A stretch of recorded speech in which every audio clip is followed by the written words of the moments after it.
아멘. 혼돈에 빠진 이스라엘이란 제목으로 말씀을 증거하도록 하겠습니다. 이 열왕기하 15장에서는 왕들의 이름이 굉장히 많이 나오고 있습니다. 그리고 북이스라엘과 이 남유다 왕들이 이렇게 교차해서 이렇게 나오기 때문에 굉장히 혼란스럽고 좀 헷갈릴 수가 있습니다. 특히 오늘 이 본문 말씀에서는 이 세 명의 왕이 나와요. 이 첫 번째, 두 번째 소개되는 왕은 북이스라엘 왕이고 마지막으로 세 번째 소개되는 왕이 남유다 왕입니다. 특별히 이 북이스라엘 왕과 남유다 왕들의 공통점이 있고 또 차이점이 있어요. 우선은 북이스라엘과 이 남유다 왕들의 차이점이 있다면 북이스라엘은 여러 왕들이 굉장히 짧고 혼란스러운 통치를 했다는 것이에요.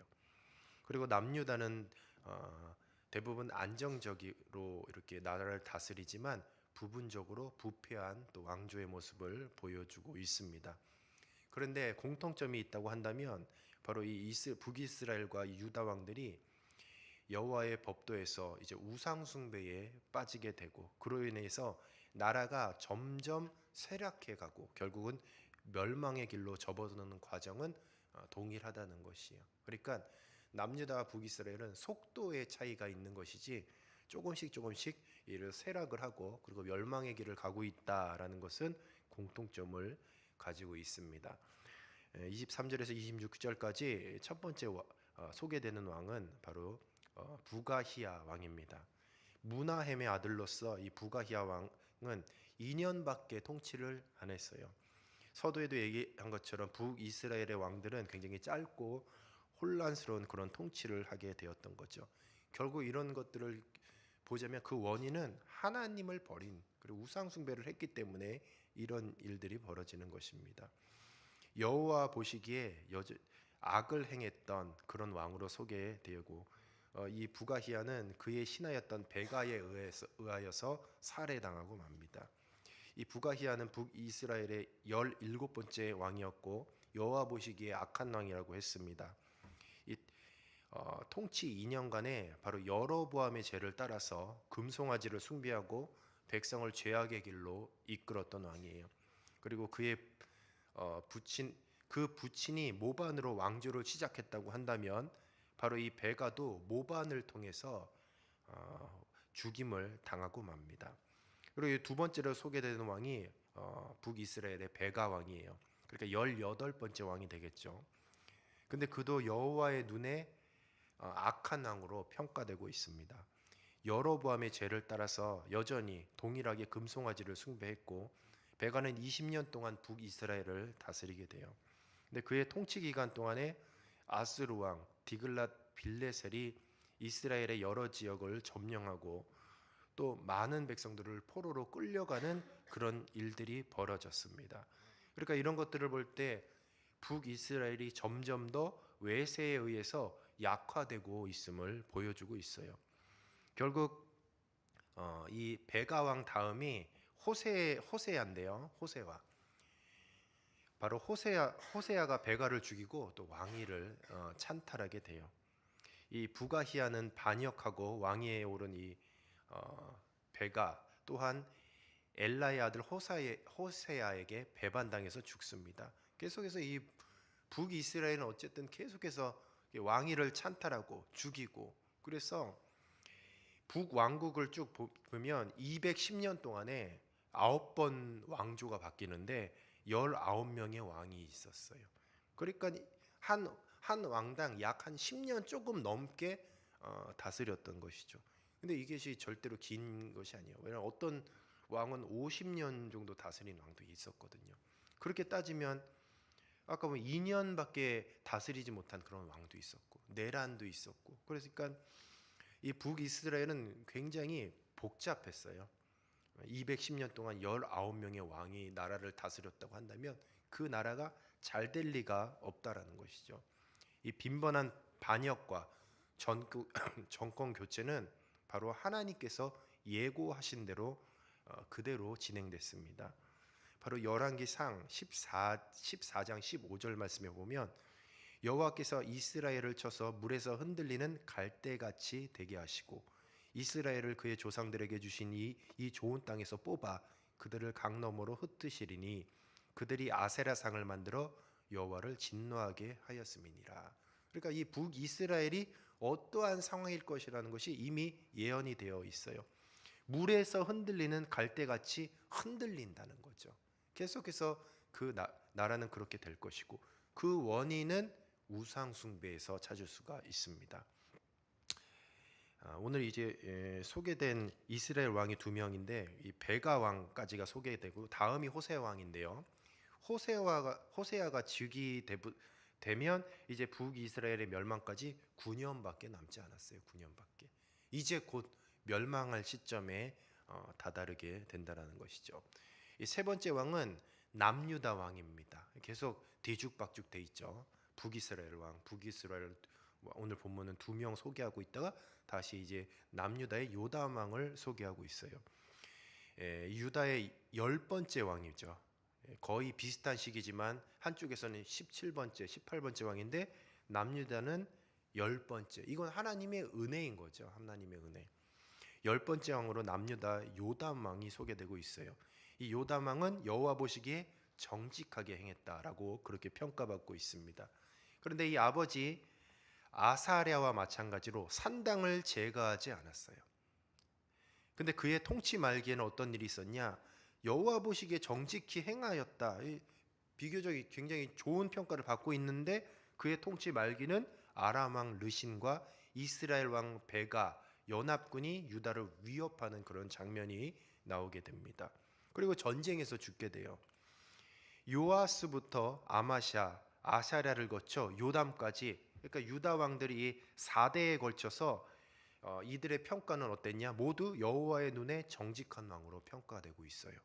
이 요담으로부터 윗대 4대를 쭉 보면 여호와의 눈에 정직한 왕으로 평가되고 있어요.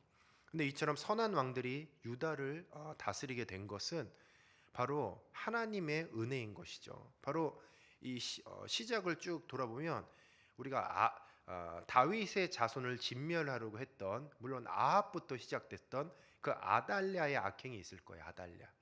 혹시 기억나시는 분 있으시겠지만 이세벨의 딸 아달랴가 이 다윗 자손을 진멸하려고 할 때에 요아스만 살게 돼요. 다윗의 등불을 끄지 않으시겠다는 하나님의 은혜 덕분에 계속해서 이 선한 왕들이 명맥을 이어가고 있는 것이죠. 하나님의 은혜였던 것이죠. 그래서 이 선한 왕들의 이 네 왕들을 쭉 보면 요아스는 성전 보수 공사를 진행했던 왕이에요. 아마샤는 선지자가 전한 하나님의 말씀을 힘입어서 에돔과 싸워서 승리했던 왕이에요.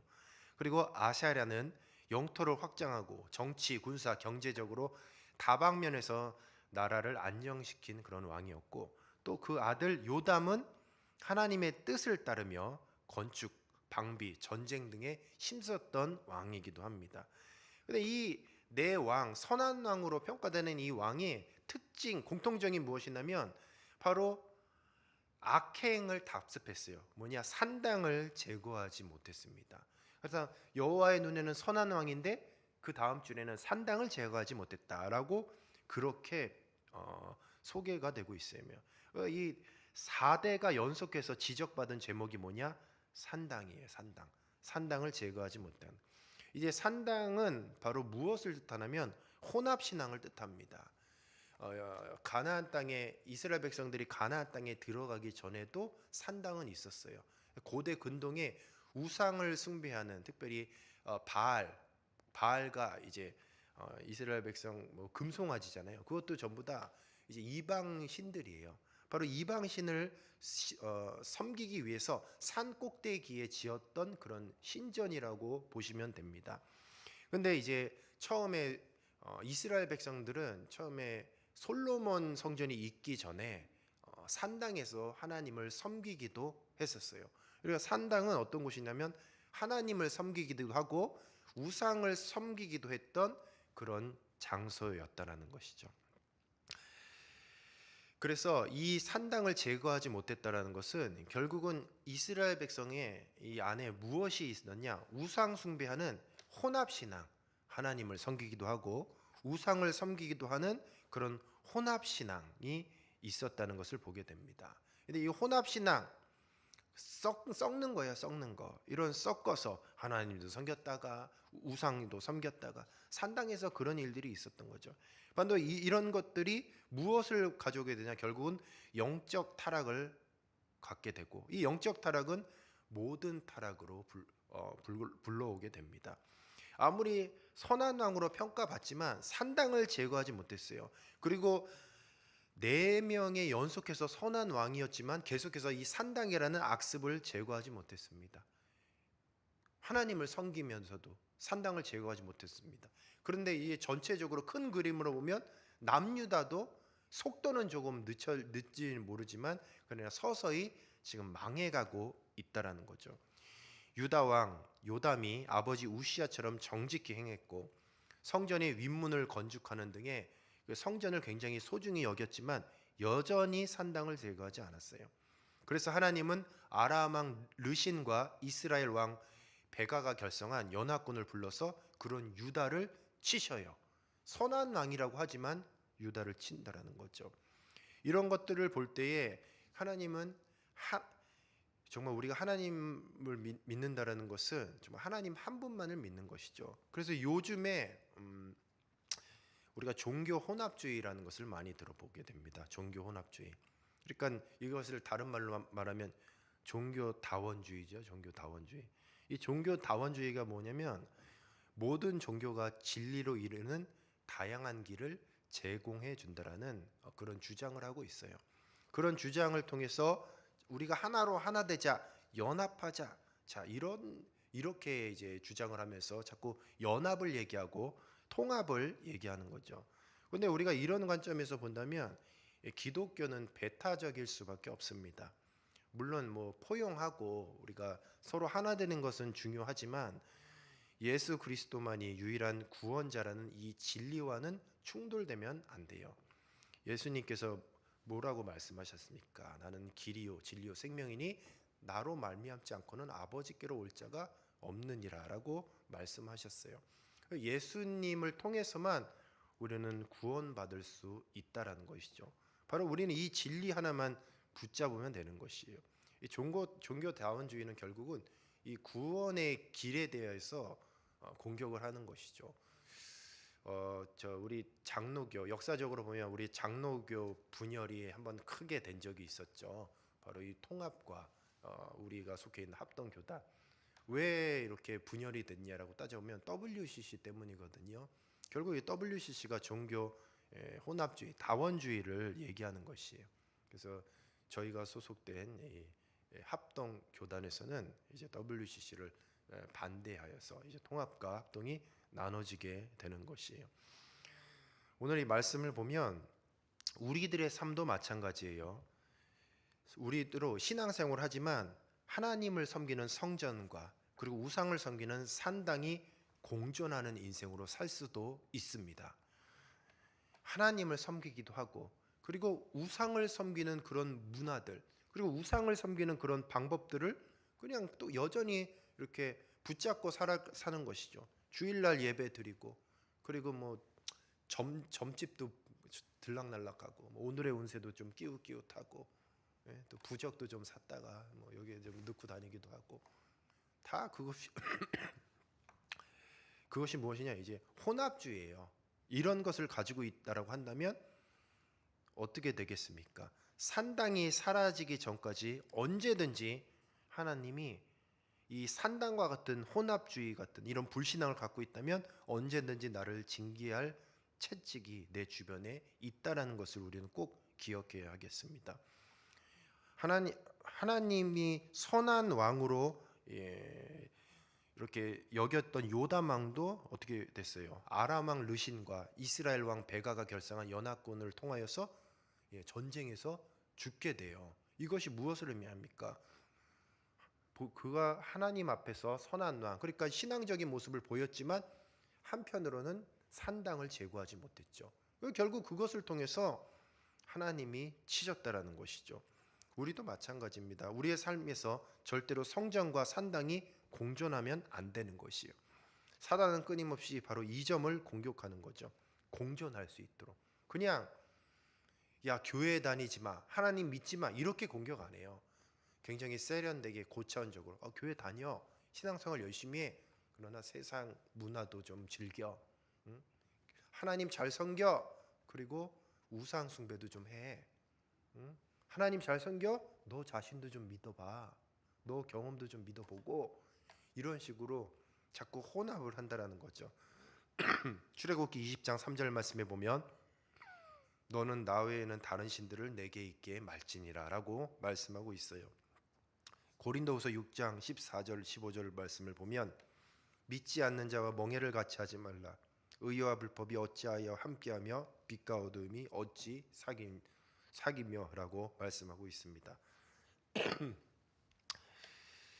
우리가 요한계시록 13장에 보면 적그리스도에 대한 묘사가 나와요. 근데 요한계시록 13장 11절 12절 말씀에 보면 내가 봄에 또 다른 짐승이 땅에서 올라오니 어린 양같이 두 뿔이 있고 용처럼 말을 하더라. 그가 먼저 나온 짐승의 모든 것을 그 앞에서 행하고 땅과 땅에 사는 자들을 처음 짐승에게 경배하게 하니 곧 죽게 되었던 상처가 나은 자니라. 적그리스도의 특징이 딱 두 가지, 어린 양과 같대요. 그리고 죽게 되었던 상처가 나았다고 합니다. 예수님이랑 비슷하다는 거예요. 어린 양과 같다는. 그리고 죽게 되었던 상처. 예수님은 십자가에 달려 죽으셨죠. 그리고 부활하셨죠. 이 적그리스도도 그 흉내 낸다라는 거예요. 죽었다가 다시 살아나는 것 같은 죽게 되었던 상처가 나은지라. 이 마지막 때가 되면 예수님과 같은 예수님의 모습을 흉내낸 그런 적그리스도의 모습을 보여준다라는 것이죠. 통합을 얘기하고 자꾸 하나를 얘기하고 계속 그러면서 이 종교 혼합주의를 통해서 세상의 문화를 통해서 아니면 삶의 양식을 통해서 계속해서 산당을 제거하지 못하게 합니다. 우리가 이런 것들을 볼 때 계속 세상은 이런 양상으로 흘러가게 돼 있어요. 비슷하게 산당도 하나님을 섬기는데 우상도 섬겨. 계속 이런 양상입니다. 얼마 전에 올림픽 보십시오. 이제는 올림픽이 아니에요. 올림픽을 통해서 반기독교적인 어떤 사상들이 보여지잖아요. 하나를 얘기하고 통합을 얘기하지만 하나님의 말씀과 정면으로 도전하는 그런 모습들이 보여지게 된다라는 것이죠. 적그리스도의 모습도 계속 결국은 이런 모습이라는 거죠. 예수님과 비슷한 모습으로 나타나는 거죠. 결국 우리의 신앙의 모습이 이런 상황 가운데에서 우리가 진리를 수호하며 나가야 된다라는 것이죠. 말씀을 정리하도록 하겠습니다. 오늘 하나님께서 선한 왕이라고 여겨졌던 특별히 이 요담 왕도 이 외세 침략으로 인하여서 아람과 이스라엘의 연합군을 침략을 해서 그래서 그 전쟁 통해서 죽임을 당해요. 결국 그 원인을 따져본다면 산당을 제거하지 못한 거죠. 하나님을 섬긴다고 하면서 여전히 그 우상을 섬기는 그런 악습을 과감히 제거하지 못한 그런 모습을 통해서 하나님은 또 징계를 내리시는 모습을 보게 된다는 것이죠. 우리의 삶도 마찬가지예요. 성전이 있고 또 산당이 있고 세상도 섬기고 하나님도 섬기는 이런 혼합주의적인 사고를 가지고 있다면 결국 우리도 마찬가지라는 거죠. 아까도 얘기했지만 기독교는 배타적이에요. 우리가 이 자리에 온 것은 예수님 때문에 왔어요. 예수님의 그 구원의 은혜가 감사해서 우리가 이 자리에 왔고 또 오늘 하루 예수님의 그 십자가의 보혈의 피를 공로를 의지하여서 우리가 오늘도 회개하고 또 거룩한 삶을 살겠노라 결단하여서 우리가 이 자리에 온 줄로 믿습니다. 우리는 예수님만 붙잡아야 하겠습니다. 계속해서 사단은 예수님을 붙잡지 못하고 다른 것도 적당히 붙잡게 하고 그리고 나아가서는 이제 적그리스도의 모습은 예수님과 비슷하게 이제 찾아온다라는 거죠. 지금부터 우리가 예수님을 붙잡고 오직 예수님만 붙잡는 그런 유일신 사상을 가지고 있지 않는다면 우리도 이 요담과 같이 남유다와 같이 하나님의 백성이지만 서서히 멸망해가는 그런 그림이 그려질 수 있다는 것이죠. 끊을 건 끊고 그리고 타협하지 않을 것은 타협하지 않고 오직 우리는 예수 그리스도만 붙잡고 믿음으로 승리하여서 우리가 우리 인생이 마무리될 그때에 정말 우리의 구원도 이제 완성이 되는, 그래서 영광스러운 그 구원의 날을 맛보는 저와 여러분이 되시기를 주님의 이름으로 축복합니다. 우리 이 시간 말씀 붙잡고 기도